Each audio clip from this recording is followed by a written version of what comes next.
দলবল নিয়ে বেরিয়ে গেলাম একেবারে বেলা শেষের উদ্দেশ্যে। আমাদের কোনো প্ল্যান ছিল না, আমরা হুট করে বললাম চল বেলা শেষে পার্ক ঘুরে আসি। পার্কে এসে দেখি অনেকটা লাইন। এই লাইনের মধ্যে আমাদের বন্ধুকেও দাঁড় করেছি, এই যে সব আমাদের বন্ধু।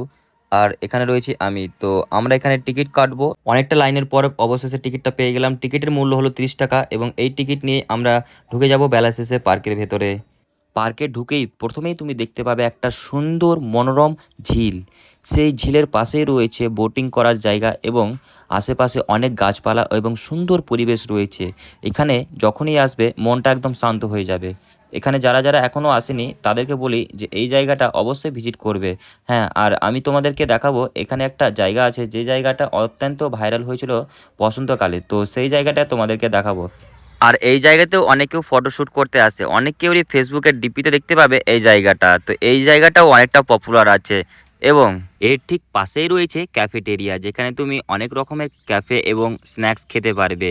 এবং তোমাদেরকে এইবার দেখাই আমি সেই ভাইরাল জায়গাটি, যেই জায়গাটি অনেকটা পপুলার হয়েছে।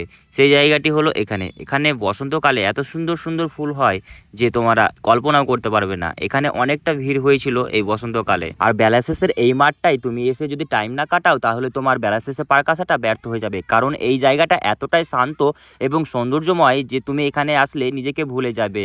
সন্ধ্যের পর বেলা শেষে পার্কের ভাইবটাই পুরো আলাদা হয়ে যায়। এখানে যা ঠান্ডা স্নিগ্ধ বাতাস বয় তা প্রাণটাকে জুড়িয়ে দেয়।